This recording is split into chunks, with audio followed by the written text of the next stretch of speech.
In the far north of Pakistan, on a small hill, next to a huge mountain, there's a unique monument.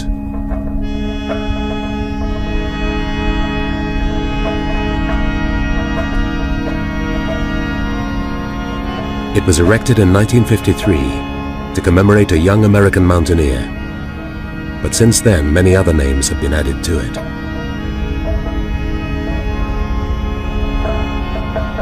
It's a testament to bravery and futility, to ambition and failure, to the fatal attraction of a mountain like none other.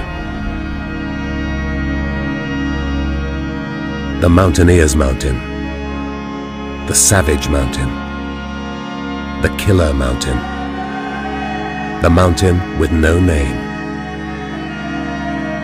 K2. Alauddin walad Shagul Dinar, Muhammad Zaman walad Ali Totkhor Kalam.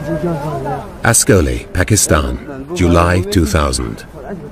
A group of porters are preparing to take an expedition to K2. For the last 100 years, they and their ancestors have been carrying on their backs the dreams and luggage of foreign mountaineers.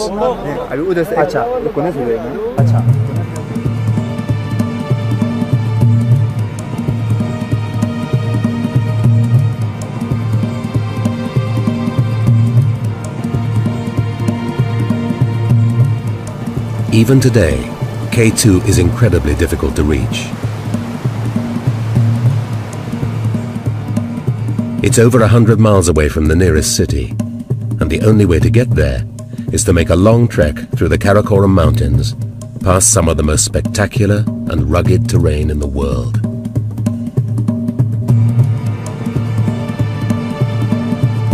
Just to get to the foot of K2 is an expedition in itself.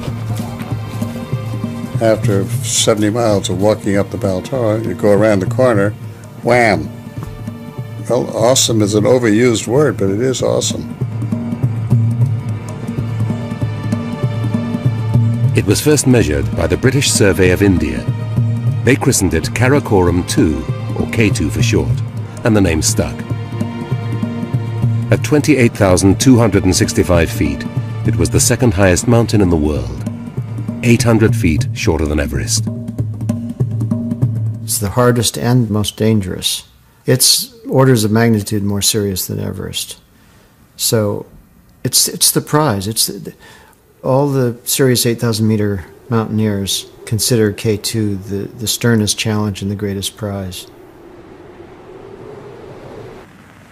At the turn of the century, there were British and Italian expeditions to K2. But it wasn't until the 1930s that the first serious attempt was made on the mountain. It was led by the legendary climber Fritz Wiessner. Fritz was a good climber. He had this love for climbing that I've basically never seen in anyone else. Superb. He was unquestionably the greatest mountaineer in America. Too good. Fritz Wiessner was a German who had emigrated to America in the late 20s. He was daring and technically accomplished, and had astonished American mountaineers by climbing several peaks which had been thought impossible. We would go back when I was a kid to these cliffs. Sometimes he hadn't climbed for 15 or 20 years, and he knew all the handholds, and he'd yell down to you, and you were... he was up above, and he'd say, "Where are you now?" And say, "Well, I'm just right here." And he'd say, "Oh, look about 2 feet above, and there's a handhold up there." And he had an uncanny memory for these climbs that he'd done, and each move that was important on the difficult parts of the climb. In the late 1930s, Wiessner secured permission to lead an American expedition to K2. But he wasn't able to go right away. So an advance party went out in 1938 to make a detailed reconnaissance of the mountain. We went out with the stated purpose from the Alpine Club of finding a route on K2. I don't think anybody expected us to climb it. I'm not sure whether we expected to climb it or not, but at any rate, our purpose was to find the route. These were some of the best young climbers in America, and this was a very successful trip. They came back reporting that they'd found a route up K2 and even managed to get close to the summit themselves. But none of them were willing or able to go back with Fritz Wiesner. I have high respect for Fritz. He was an excellent climber. He was not a good leader. Fritz was headstrong. He was dictatorial. He was sure he was right. He was a difficult man to be around. He was hard to climb with unless you accepted his lead, but he was a genius. He didn't invite me to go, and I wouldn't have gone anyway. He didn't. If he did invite any of the rest of our expedition, they couldn't go, and none of them did go. So in March 1939, Wiesner set sail for K2 with an untried team.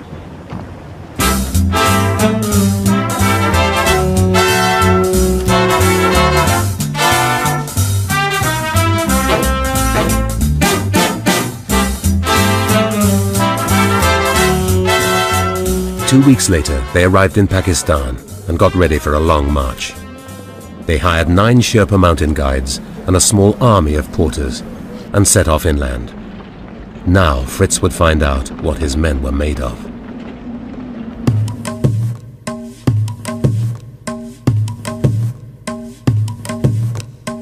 It was a long and arduous journey.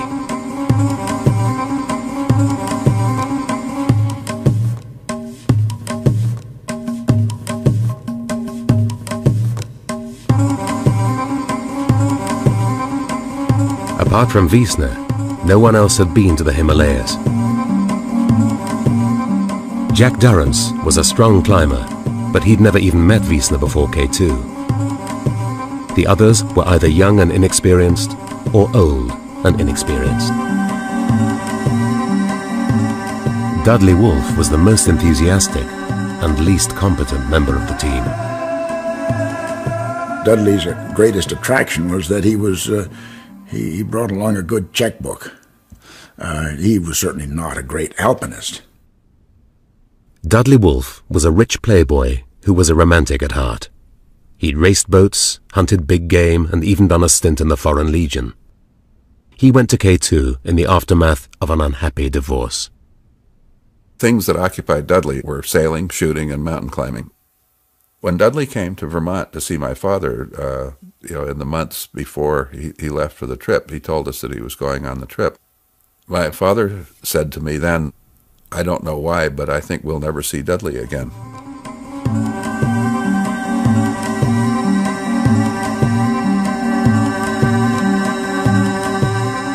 On May the 31st, they arrived at K2 base camp. For Wiesner's deputy leader, Eaton Cromwell, this was the beginning of the end.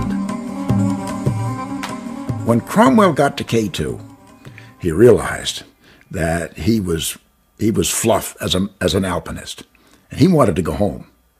And this was a major thing that resulted in problems. His attitude was, we don't belong here, particularly me.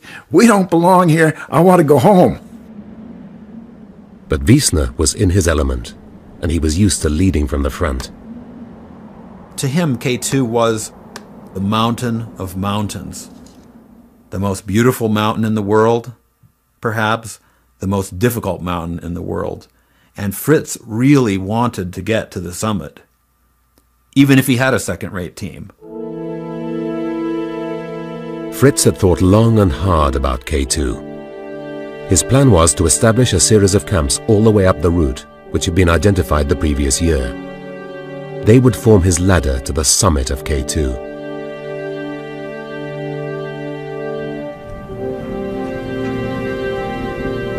For a month, Wiesner cajoled, encouraged, and scolded his men up the mountain.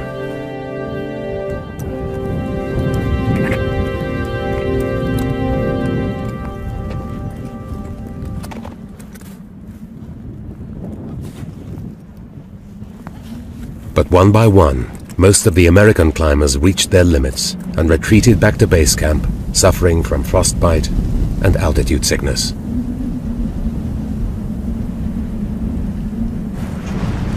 To everyone's amazement, apart from the Sherpas, Dudley Wolfe was the only man able to keep up with Fritz.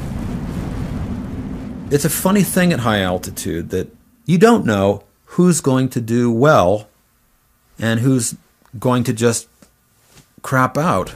It's kind of ironic, but oftentimes a bigger, sort of heftier man actually does better than an athletic, skinnier one. The others warned Dudley that he wasn't good enough to go on. But Dudley didn't want to know, and Fritz was happy to let him carry on. Fritz recognized that, hey, this guy's doing his job. He's strong, he's motivated, and I need these kind of people because everybody else has gone by the wayside.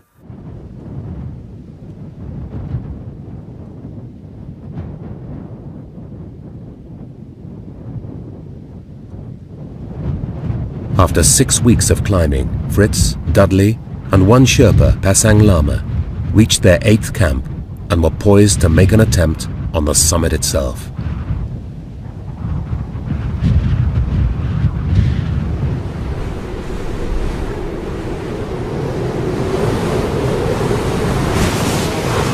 At this stage, the going got too tough for Dudley Wolfe, so he decided to return to camp to wait for the next party of Sherpas. There is no original film of what happened next, but Fritz would remember the events of the following days for the rest of his life.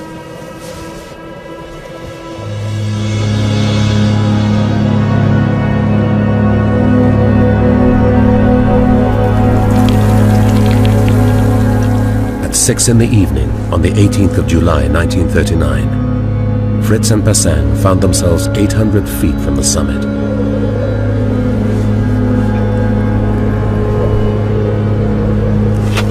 They had one rock face to go before what Fritz thought would be an easy snow slope to the summit. Then, suddenly, Pasang stopped. Pasang Dawa Lama was very religious, and as a Sherpa, he was also a bit apprehensive about the spirits who lived on the mountain, and he was afraid of the night spirits. And he stopped paying the rope out around his waist. And he said, "No, Saab, we must come back tomorrow. It's too late." They were 700 feet below the summit, and if Pasang had wanted to go on, they would have made the summit, they would have come down, and it would have been by, 11 years, the first 8,000 meter peak in the world to be conquered. He could feel the summit, that close. 750 feet of easy climbing. Without oxygen, he was in, as he's told me, the shape of my life. He was one of the strongest mountaineers ever. A modern climber would have said, look, you just kind of wait there for a few hours, and I'm just going to dash up to the top and get the first ascent of K2, and then, I'll see you in 2 or 3 hours, and then we'll go down. But that was something that, you didn't do in those days. You didn't do that. Fritz was confident that they could come back for another attempt. But as they were abseiling down, both pairs of their crampons slipped off Pasang's rucksack and disappeared into the abyss. Without crampons, it would be almost impossible to reach the summit. So they continued down. His goal was to regroup with Dudley Wolfe, get some more crampons, get some more food, and go up and try it again. But that's not what happened. While Fritz was making history at the summit, down at base camp, morale was at an all-time low. Without radios, they didn't know what was going on above them, and they all wanted to go home. Gradually, their frustration turned into resentment against Fritz. Consider the situation in 1939. Here you have a dedicated Anglophile like Cromwell. After all, that's a good English name. Cromwell is the deputy. The leader has a very thick German accent. To his dying day, Fritz carried a very thick German accent. And there's no question in my mind that Cromwell felt he was dealing with a master race type person up on the mountain who was not necessarily of the same state of mind and probably was subversive. Some Sherpas were sent up to make contact with the high camps, but they came back with alarming news.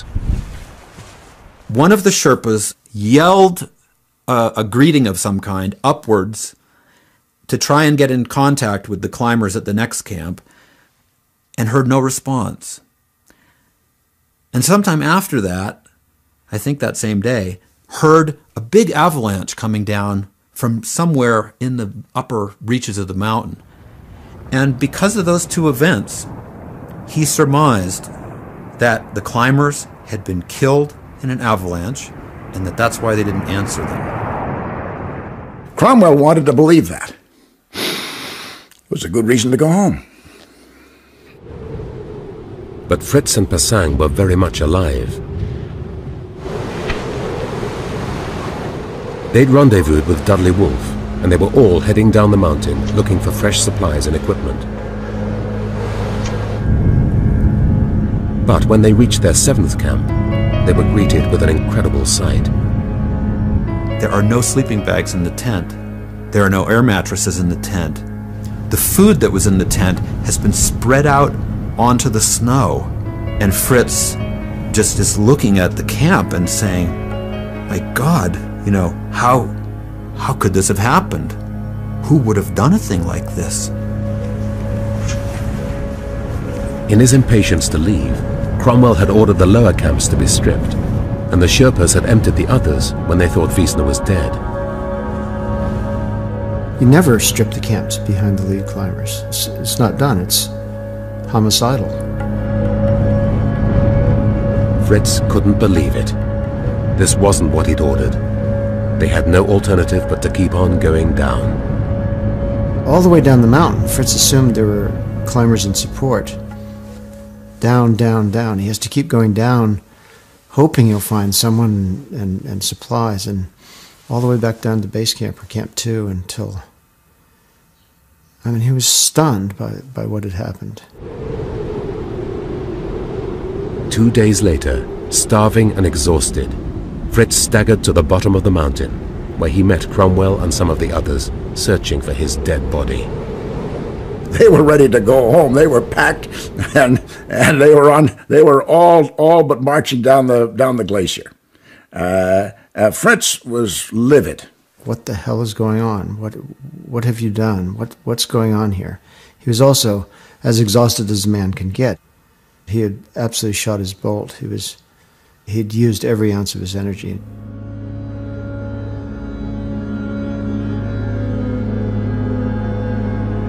Fritz still talked about making another attempt, but everyone could see that he didn't stand a chance.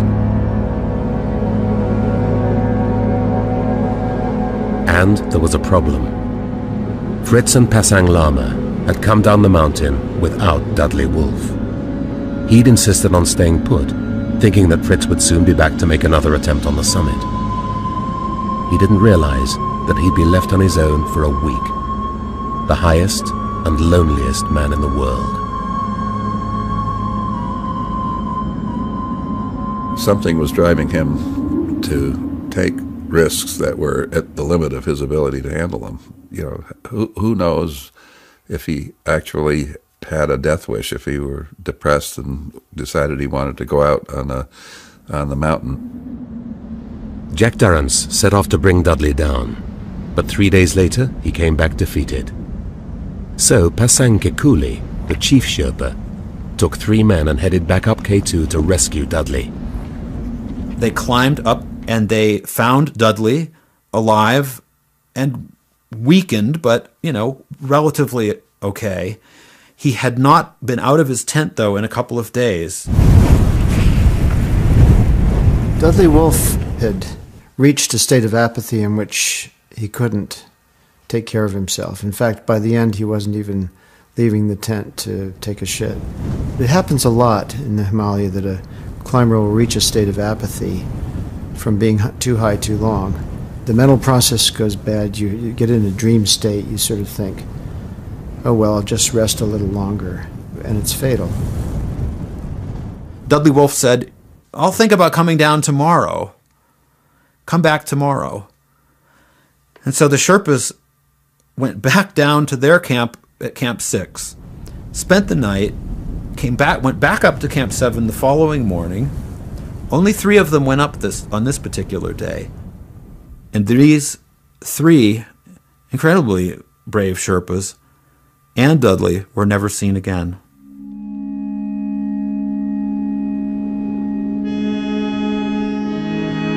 The 4th Sherpa returned to base camp terrified and distraught.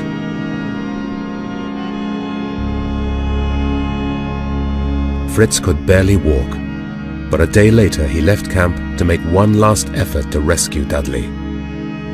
He got nowhere. Suddenly, the weather broke. K2 was covered in snow, and they were forced to retreat. When they were walking away from the mountain, Fritz described this to me, of this awful feeling of seeing the clouds, just closing in on the mountain, and knowing that was the end of the story. The team, which had joked around on the way out, returned bitter and angry, and in 3 separate parties. Back in America, Eaton Cromwell accused Wiesner of murdering Dudley Wolfe. And Wolfe's brother Clifford began an investigation into the events surrounding Dudley's death. It came to nothing, but in the winter of 1940, no one had much sympathy for Fritz Wiesner, a controversial German climber. He never, ever got over it. I mean, you could see the veins in his head sort of standing out, and he'd be pounding his fist on the table in his office desk, just reliving how bad it was, how traumatic it was, 50 years later.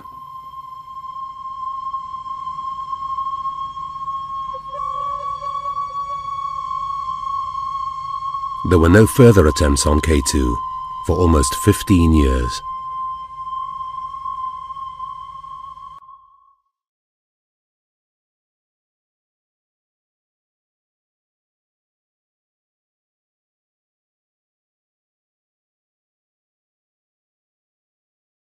During the Second World War, several of America's top climbers ended up in the military, some developing clothing and equipment for mountain warfare.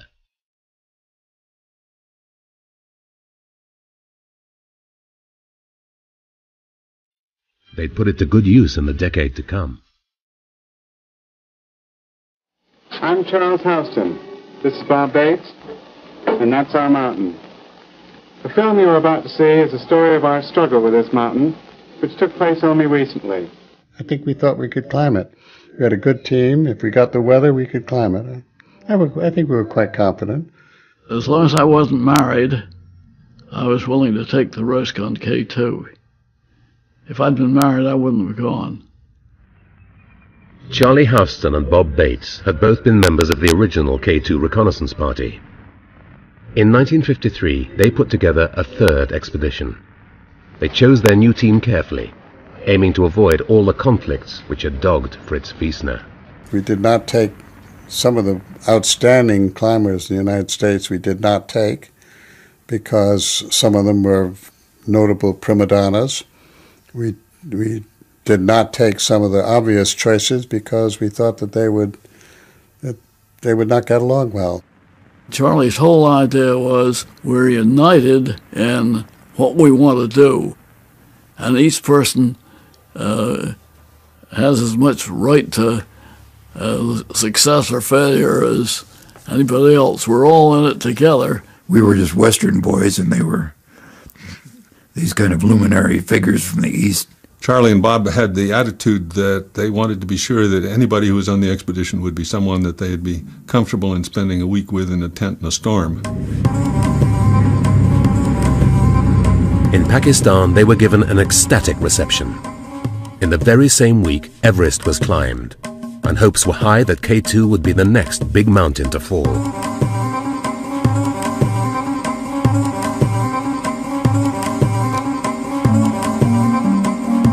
Rawalpindi, they were joined by the final member of the team, a British officer, Captain Tony Strether.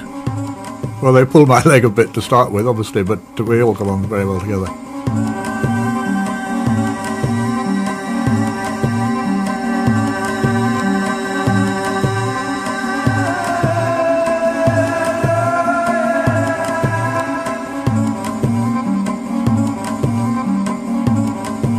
It took them 15 days to reach base camp.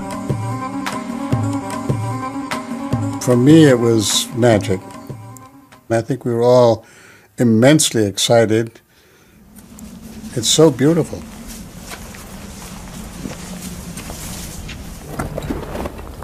The first 2 weeks were slow but steady.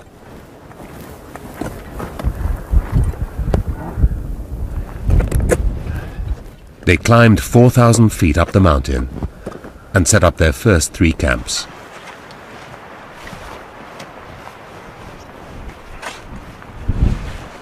I think I was in the top shape of my life then, because Bob Craig and I were working with the Army, climbing all the time, and in Colorado at high altitude. This is the first exposure to high altitude for me, and so there's always apprehension of what is your body going to do.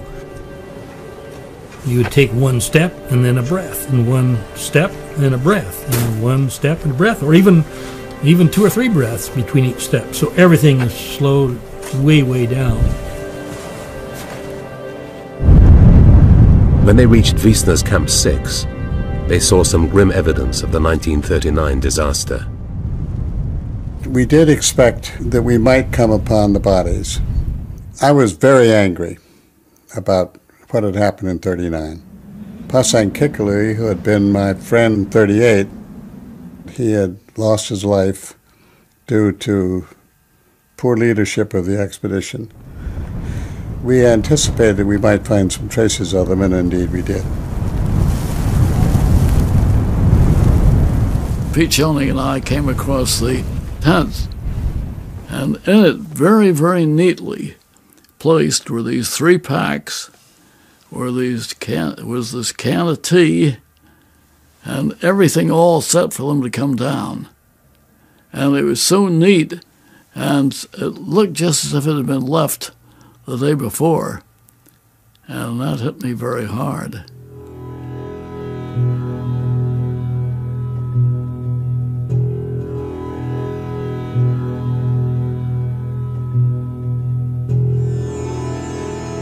After 10 more days, they settled into their 8th camp.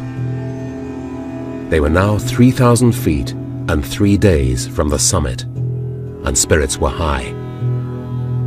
We anticipated that we might have a little storm, but then we'd go to the summit.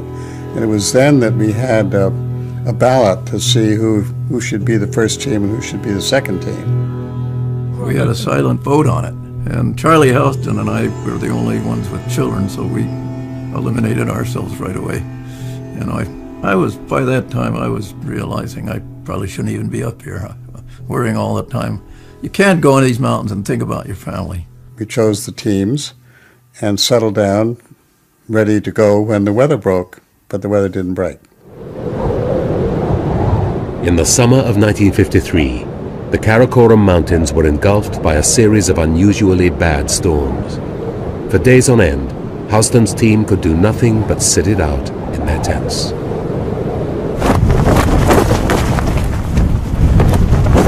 You're being constantly buffeted with a tent going like this, bang, bang, bang, bang. It bangs against your head and bangs against your shoulders, and it makes, and this is what was the most difficult and dangerous thing of all, as far as we were concerned, it was impossible to keep the primus stoves alight. And so we couldn't produce liquid. And at those altitudes, because you were puffing a lot, breathing dry air, you need an immense amount of liquid to keep the body properly balanced.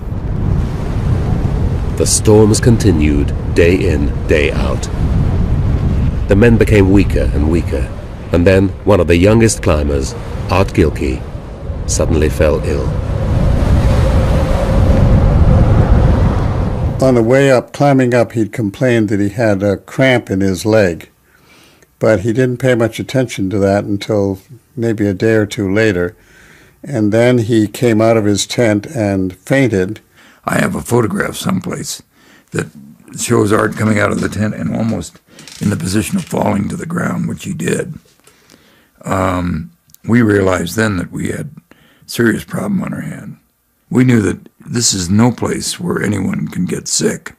It was clear that something was wrong with him, and I looked at his leg, and it's pretty easy to make a diagnosis of thrombophlebitis or blood clot in the leg. I'd never heard of it happening on a mountain. Of course, I'd seen it in my medical career, but I'd never heard of it happening on a mountain. But I knew that it was serious.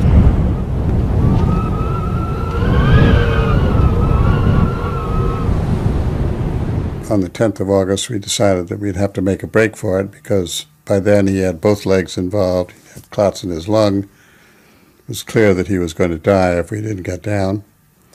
And so we started down. Charlie said, we've got to take him down. And somebody said, in the storm? And he said, it's life or death for Art. Nobody questioned that. They wrapped Gilkey up as best they could and prepared to lower him down the mountain. Their goal was Camp 7, 700 feet below them.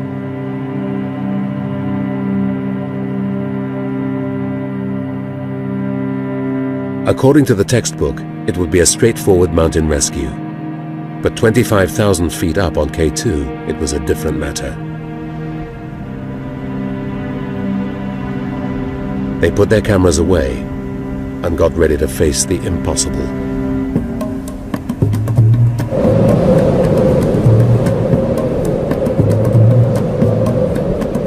After several hours, they were still far from home. As a precaution, they'd split into pairs and were on 3 separate ropes. Pete Schoening was the anchorman, holding onto a rope connected to Art Gilkey. Pete was preparing to lower Art, and I thought, well, I better hurry down so I can help. And hurrying under conditions like that is not a good idea.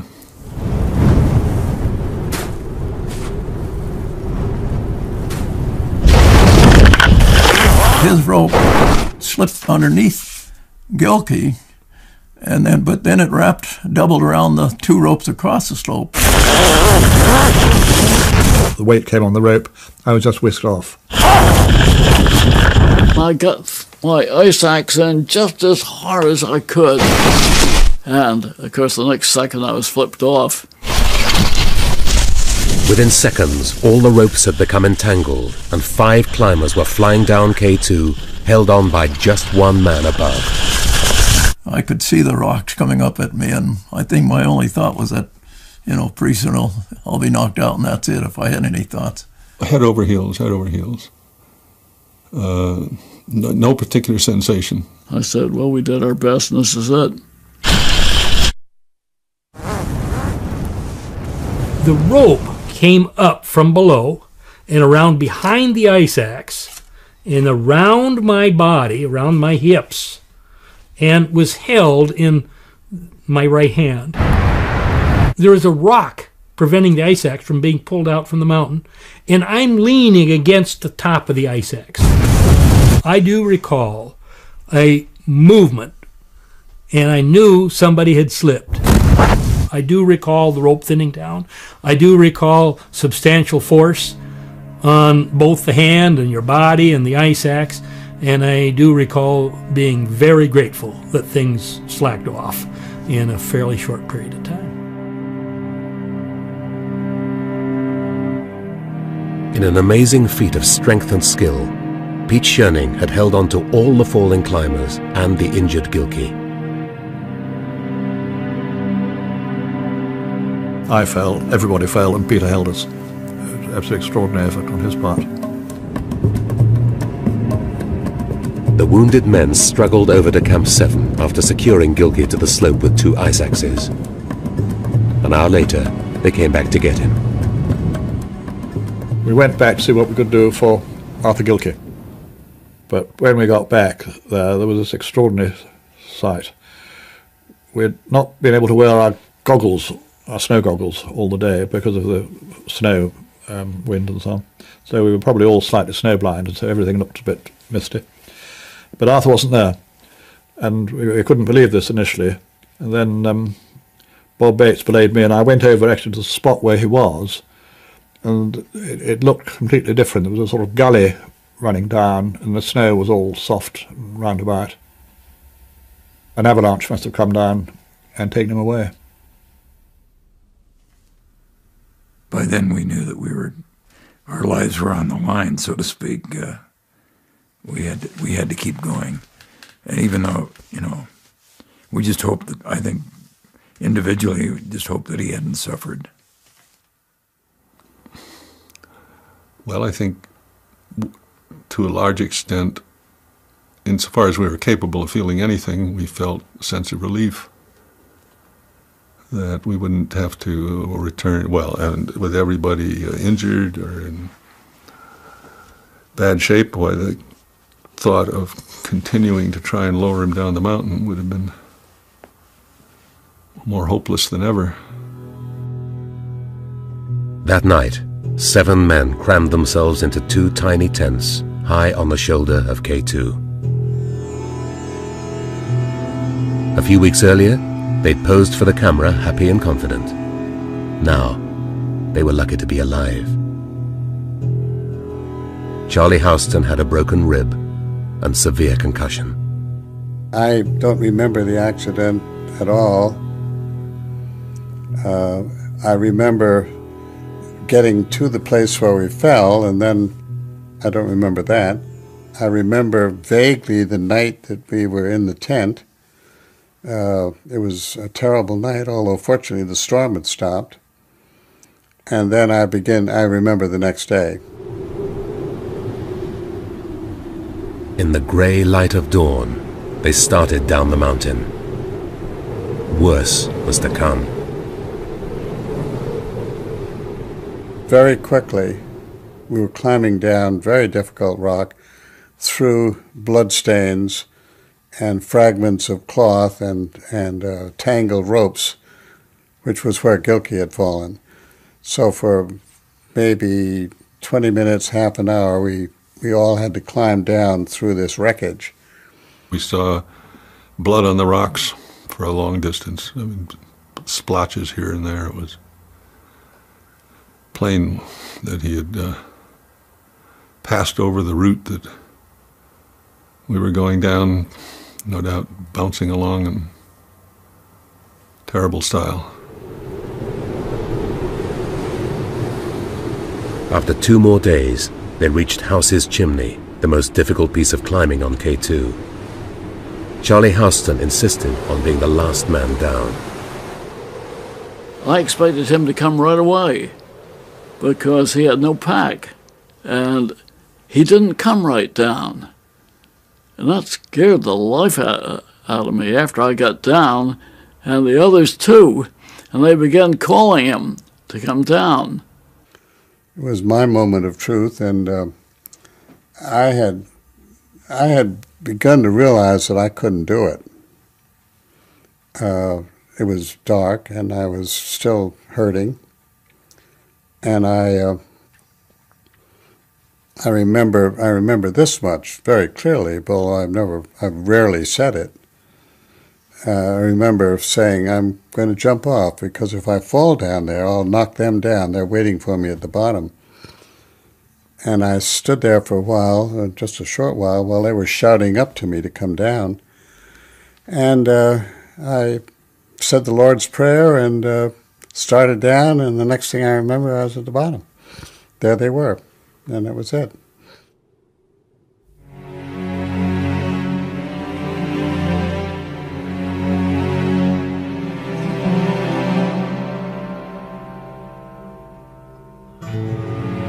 A day later, weary and wounded, they were reunited with their support team. We were crossing the fixed ropes above Camp 2, and the Hunza porters came up from below and greeted us at the fixed ropes. And it was a very emotional experience, a lot of tears.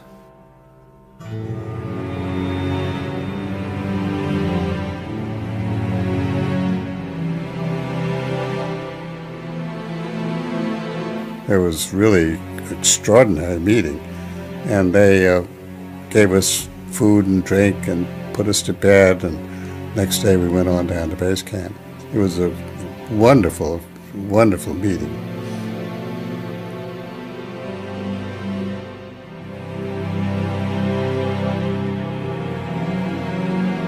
The porters built a memorial cairn on a rocky promontory above base camp, and what remained of Gilkey's possessions were placed on top. Bob Bates said a few prayers, but only 4 of the others were in a fit state to get there.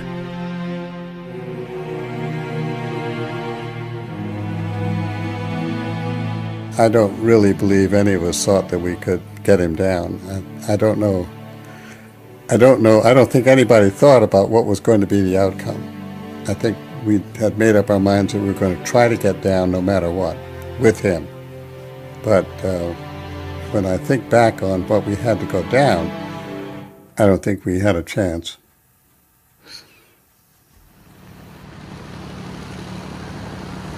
When they finally returned to America, they were front-page news. George Bell froze his feet and had to be carried out from the mountain. He was met by reporters who said, "What's it like? What's K2 like?" And George said, just instinctively, "It's a savage mountain that tries to kill you." So the headlines the next day was, K2, the Savage Mountain. Charlie Houston went back to his medical practice, but he was still thinking about K2 and applied for a license to return in 2 years. But events took a different course. In 1954, a huge Italian expedition arrived in the Karakoram. It was unlike anything that had come before. 700 porters, 16 tons of equipment, 3 miles of rope, and for the first time on K2, a huge supply of oxygen to get them to the top. There were 12 of Italy's top climbers, chosen after months of rigorous testing, forced to attend lectures on the history of the mountain, vetted by officers from the Italian army. When they reached Pakistan, they made the world's first flight around K2 before setting up camp at the base of the mountain. Their leader, Ardito Desio, said they weren't here to make an attempt on K2, they were here to conquer it.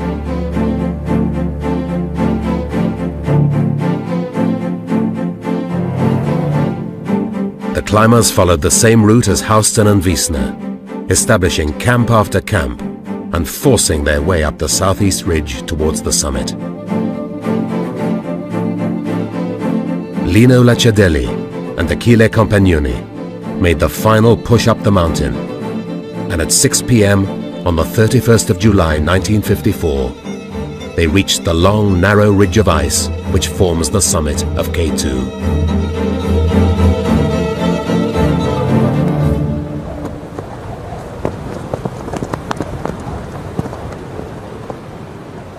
I got the summit on my knees. But I could see it, there, the summit. There was no more to go.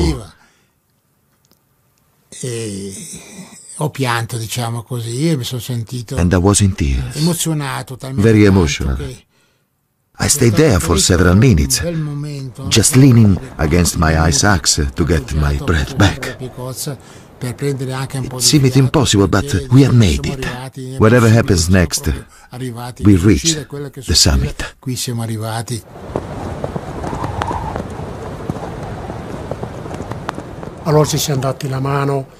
We shook hands, we looked around, saw Broad Peak and the other mountains, and we named them to check that we were thinking straight.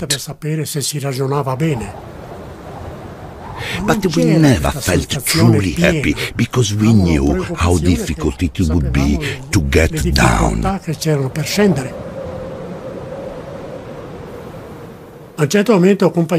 Compagnoni got altitude sickness, and he said, I'm tired, I stay here, let's rest here. I said, no, we are going down, and if you don't, I'll give you a bash with this ice axe. We had to be tough on ourselves. So he said, okay, put my gloves on, because neither of us could do it by ourselves. But the left came off and disappeared. So I said, here, have mine. And he said, all right then, let's go.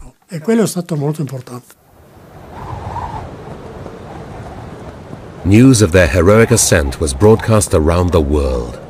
K2 had finally been climbed.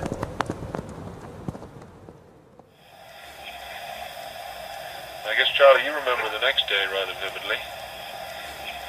Well, we came back to 6 that afternoon. Charlie Houston heard about the Italians barely a week before the anniversary of Art Gilkey's death. A year earlier, he'd been high on the mountain fighting for his life. Now, he suffered an episode of total global amnesia. He forgot about K2 and everything else. He forgot who he was, where he lived, what he did. He forgot everything. What happened was I found myself in a town 40 miles from where I lived, without any identification and not knowing where I was or who I was. And I wandered happily around, went to the hospital. They didn't give me the time of day, but a very sympathetic policeman arrived and looked me over and talked to me and found that a label on my tie that I came from Exeter, New Hampshire. And he called the store and told them about me, and they said, oh yeah, that's Dr. Houston. So they sent over and brought me back, and it was a period of 24 hours of complete global amnesia. Charlie Houston recovered, but it was a turning point in his life. He went on to become a world expert in high-altitude medicine, but one of America's greatest mountaineers never climbed again. Finish. Been there, done that. That was it.